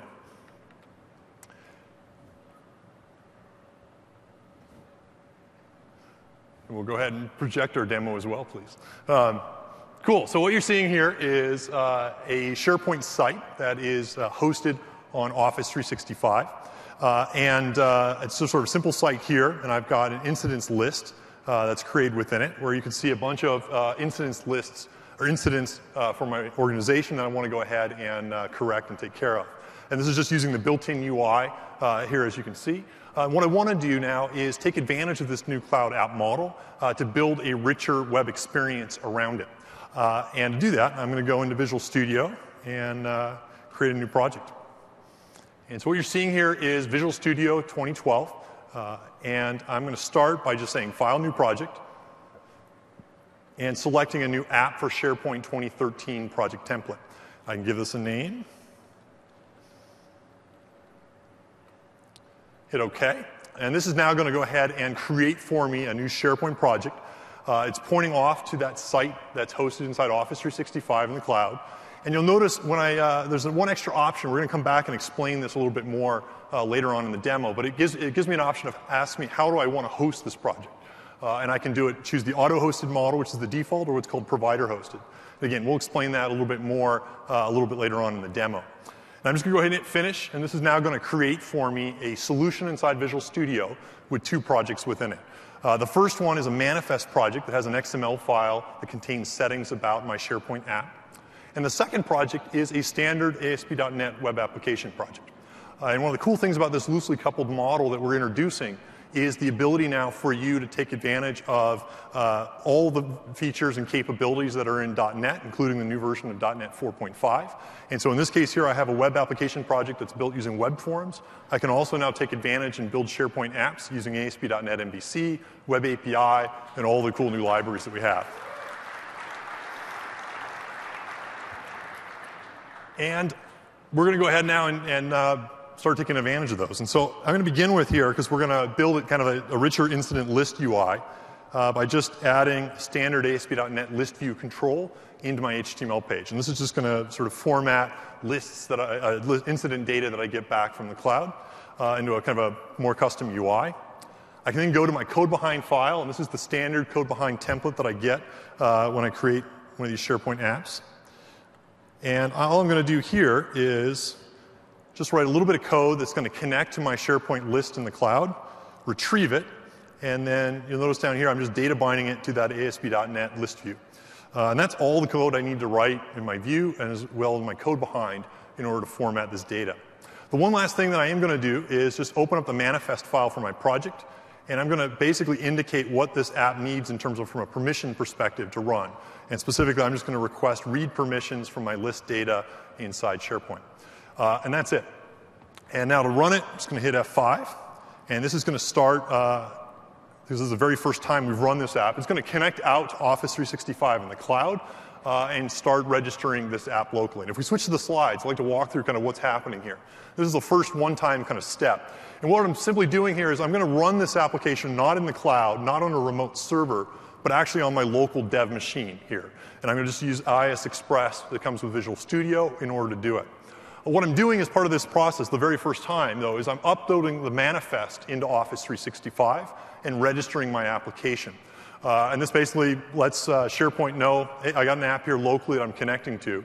And it's going to set up a secure OAuth relationship so that my application can now communicate with Office 365 and use it to retrieve data, enable single sign-on, and coordinate across the two instances. But this loosely coupled model means that I can have code now running both on my dev machine that's integrated with all my data and other capabilities up in the cloud. So if we go back now to our dev machine, you'll see we finished here. Now we're actually back on the SharePoint site. And it said, OK, do you want to trust this app? I do. And I'm going to give it access to my incidence data. So I'll just go ahead and hit trust it. And this is now going to redirect me back. Well, it should have redirected me back. That must have been a Dreamweaver bug.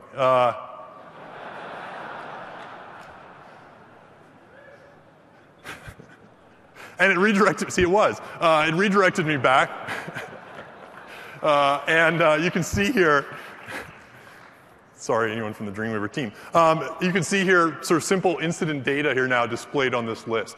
And so it's kind of just basic kind of hello world formatting. What's cool here to notice, though, as we zoom in, is it says localhost. And that's because this app here and all this UI that's being rendered is being rendered off my dev machine. But again, I'm retrieving that using a secure OAuth relationship with Office 365 from SharePoint in the cloud. Now, that's sort of hello world. Let's make this a little bit richer. I'm going to go into my UI, and what I'd like to do is have it kind of integrate and look a little bit more consistent with the rest of my SharePoint site. And so I'm just going to add in here a little bit of jQuery, so it's going to pull down the theme from my SharePoint site and have this local app use the same. I'm going to go ahead and just provide a Chrome view here, which is just a div with some styling on it to display it. And we'll hit F5 again. And this time it's going to be a little bit faster because it doesn't need to re-register with Office 365. Instead, it's just going to do the redirect back to me. And you can see now the same app here. We just made the change. I've now picked up the consistent look and feel and navigation structure from the rest of my site. And I now have kind of a consistent Chrome UI at the top there. And that kind of make a change, hit F5, see it live. That kind of rapid experience is now what's enabled as part of this loosely coupled model. And again, the beauty is here, I'm running this app and debugging it all locally on my dev machine. So this is kind of a simple app. Assume that we're going to make it a richer, and we could obviously make it a lot richer and add more capabilities. What I'm going to do here just to round out the auto hosting model, though, is just going to walk through, assuming we made it a lot richer, how I can deploy this app now into the public cloud and allow other users besides my local machine actually hit it. Now I can package up this app and I can hand it off to an administrator to do that. Or now within Visual Studio, I can also go ahead and click this deploy link. And when I do that, I'm going to go ahead now and connect to Office 365. And you can see again some steps there where it's basically pulling that information. And once it basically retracts that app, it's going to start the installation process and begin uploading it. Let's go ahead and switch now to our slides and talk a little bit about what it's doing as part of this process. So we can switch to the slides there. Cool. So what's it doing? So basically, as part of this process, we're going to be doing a couple things. We're taking advantage of a model here that we call auto-hosted. And in the auto-hosted model, we can basically take advantage of this cool capability that we're introducing with SharePoint, which allows us to upload an application to the SharePoint service running in Office 365 and enable SharePoint to host it on our behalf using Windows Azure. This is a really cool capability that we're introducing that offers up a ton of capabilities and power as part of it. And one of the reasons why it's powerful is I don't, as a user, have to worry about deploying this app myself or as a developer. SharePoint takes care of it for me, and I'm leveraging the SharePoint service, and I'm leveraging Windows Azure in order to do it. And so basically, as part of this deployment process, all I'm doing is uploading now both the manifest as well as the web application, which Visual Studio is going to zip up and upload into SharePoint for me. SharePoint's then going to take that application, and instead of running it in the SharePoint service, it's instead talking to Windows Azure, and it's going to automatically provision that app on my behalf inside the Windows Azure cloud. And so it'll set up the site, set up all the appropriate security permissions, and wire up an OAuth connection, again, between Office 365 and between that app that's been hosted inside Windows Azure. I don't have to do any of that myself. It's all automatically handled by the system. And the beauty is at the end of it, I basically have an application now that I can go ahead and run and deploy without having to buy a data center, pay for a data center, or even have to configure anything myself. So really powerful, offers up just sort of a ton of capabilities here that we can take advantage of. So let me just go ahead here and check. I'm going to switch over here to my backup here, and you can see this is a version of the app that's already deployed that I can take advantage of. And I'm going to just go ahead and say incidents. Click trust it.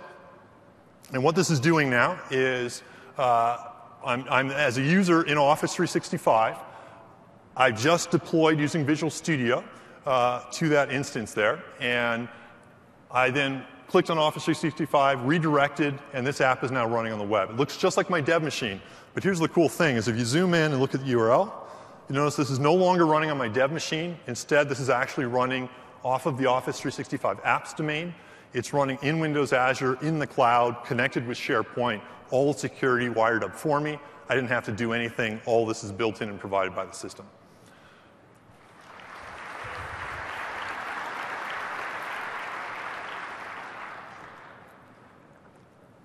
So the cool thing is that is literally how easy it is in order to actually build and deploy apps. So we literally, from scratch, created a new project, built it, uploaded, debugged it, then uploaded it, and now it's running in the cloud. And it's, now I have, again, full power to use any of the features in .NET and Visual Studio, and I can integrate deeply as part of my SharePoint experience. Now, we also support, this is great in terms of from the ease of use perspective, we also support with the new SharePoint Cloud App model, a model we call provider hosted. Let's switch back to the slides and talk a little bit about that.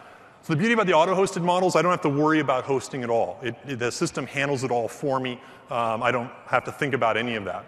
The nice thing about the provider-based model, though, is if I want to have the power to actually host the app myself, so I can take full advantage of my hosted environment, you can use this provider model instead.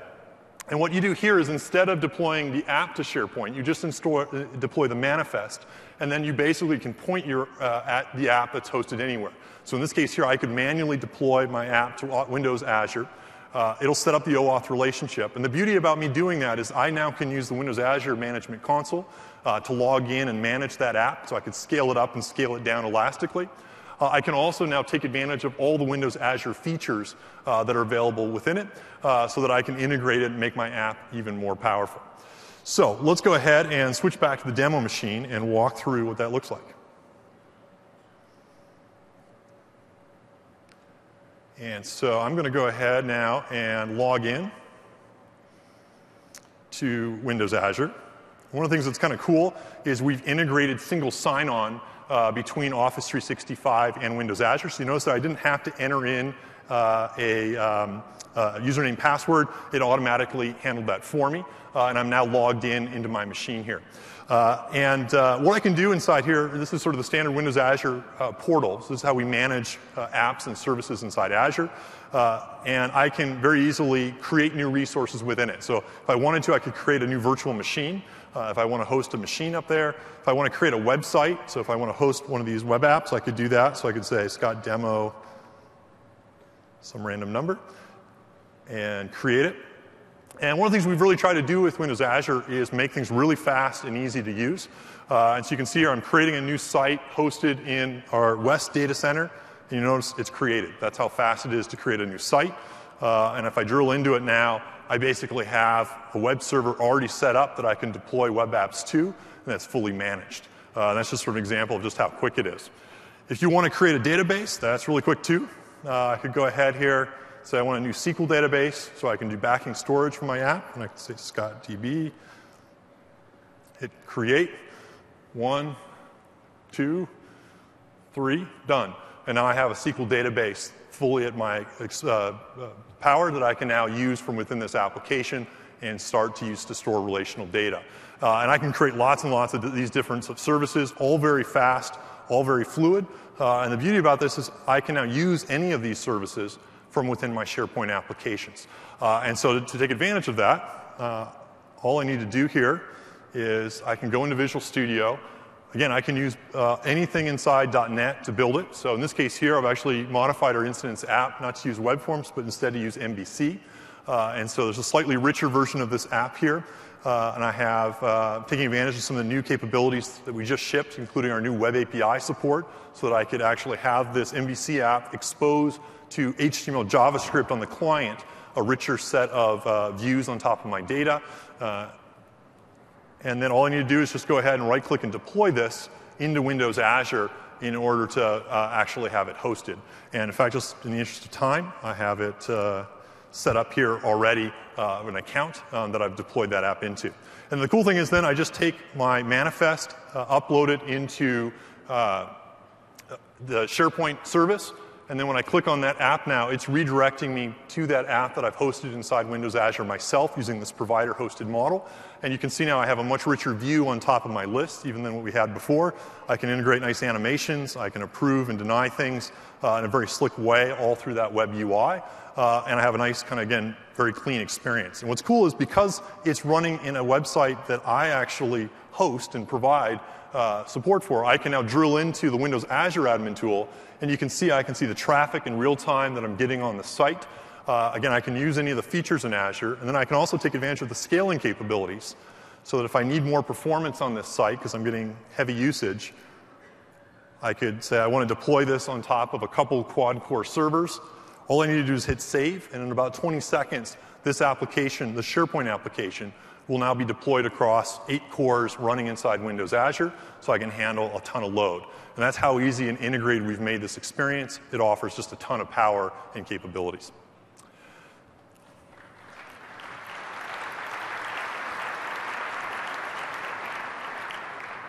So let's go back to the slides. And I want to talk about one more feature that we're adding as a developer capability that we can use. We talked about the ability to auto and provider host web apps. One of the other kind of cool things that SharePoint supported for a couple releases now is the ability to use workflows. And these are great to automate back-end business logic and tasks. And we're taking them further with this new release. And specifically, we're taking that same loosely coupled approach that we took with web apps and also enabling it with workflows. And what this means is as a developer, I can now upload my workflows to SharePoint. But instead of running those workflows in the SharePoint service or process, Office will automatically now deploy them to Windows Azure and set up an OAuth relationship with them. And this means I can now do long-running workflows. I don't have to worry about impacting the performance of my apps or my sites. And I can now use those workflows to kick off background tasks and integrate across my enterprise. And so we go back to our demo machine now. You can see a simple example of this in action. Here is the same solution that I had for my UI. You notice I now have also a workflow app within it, or workflow project within it. And I'm basically just defining a custom workflow that I want to run every time something gets modified in that list data. And so you can see, for example, when the list data starts, if it's approved, when we save an item in that UI, I'm going to say send an email to the user that it's assigned to. And what we've done is just added another branch into the workflow, which says if it's high priority, I also want you to send an SMS message to their phone so that they know they need to get on it right away. And what's cool is we're using the new workflow designer that shipped with VS 2012 and the new workflow features in .NET 4.5. And if I drill in, you can see this is a simple Twilio SMS workflow, custom workflow that I've created, and I'm just calling out to the REST APIs. And Twilio is a great partner of ours with Windows Azure, and so integrating this way is really easy and kind of, again, shows off some of the power of what you can do by taking advantage of SharePoint and Azure together. So now if we go back into our web app here, let's test it out. Let me go ahead and take this one here. I'm going to mark it as being on high. And maybe we can show their phone here as well. I'm going to go ahead and approve this workflow. And so this is approving the workflow, updating the item in the back end there. It's going to kick off a workflow that's going to do many things. Send an email to the user. It's also going to call out to Twilio and request an SMS message. And then Twilio is then going to take the user data to figure out the cell phone number, send it to Twilio. Twilio then is going to send the SMS message. And you can see here, even in a room of 10,000 people, we got the message. You click it. This is now connecting back to that same app that's the web app now that's hosted inside Azure in the self-hosted or the provider-hosted model. And this person can now go ahead and approve it.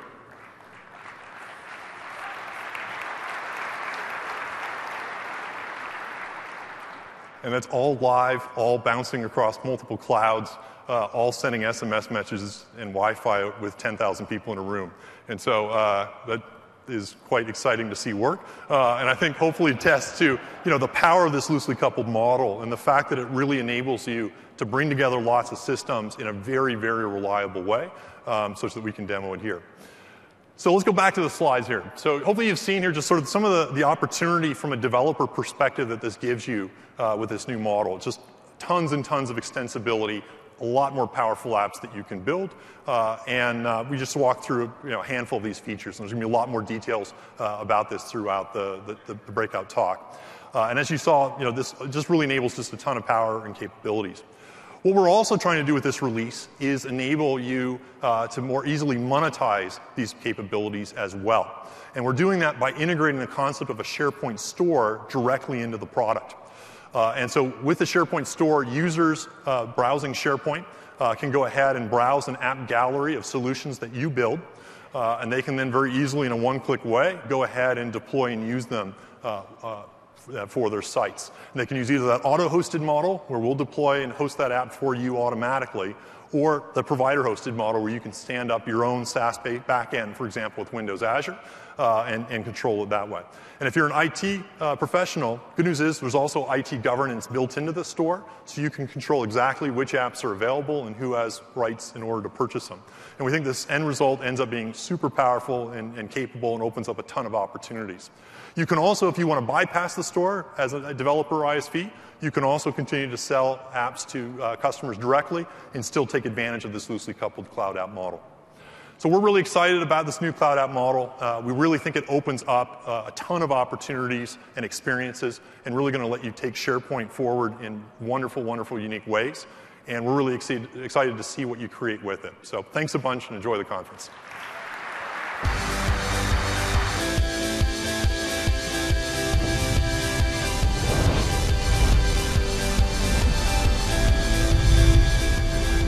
Well, thank you, Scott.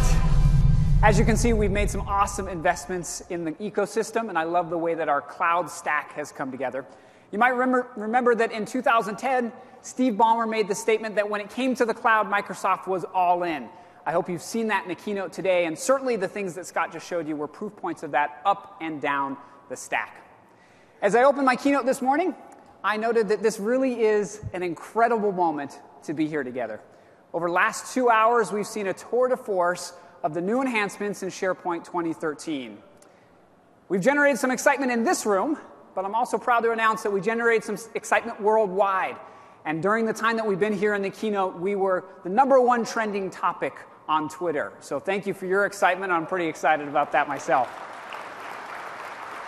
There was a lot there that we showed today, but we did our best to follow Jeff's advice from the video and just kind of weave it all in, if you remember, to 3 simple themes. First, there were new experiences that are designed to make SharePoint easier than ever to access and an absolute joy to use. There was innovation in the core capabilities of the product, shown by Richard and Mikkel. And then, as Scott showed us, some updates to the ecosystem, including the new app model, as well as the SharePoint store. I hope that you can see why we think of SharePoint 2013 really as the beginning of a new era. We've got a great week planned for you. And before I send you out, I wanted to hit the highlights of that. We're going to start out just with a quick video. Let's go ahead and roll that film, please.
Now, as always, for a community that loves to party, those evening activities are worth calling out, so let me just highlight them very quickly. Tonight from 6 to 8 p.m., we've got Club SPC or Lounge SPC. I'd encourage you to visit both. Tomorrow night is our big event with John Bon Jovi, and we sure hope that you'll join us. And then on Wednesday night, you'll have the opportunity to meet with the experts behind the product in our ever-popular Ask the Experts Expo. Before we close, I just wanted to say a very big thank you to Dell, who is our Diamond sponsor. Make sure you stop by Dell's booth to say hello to them. And I just want to thank all of you for joining us. It has been a pleasure to host you here in this session, and I look forward to seeing you out and about across the rest of the week. Thank you very much, and have a wonderful week here in Las Vegas. Thank you.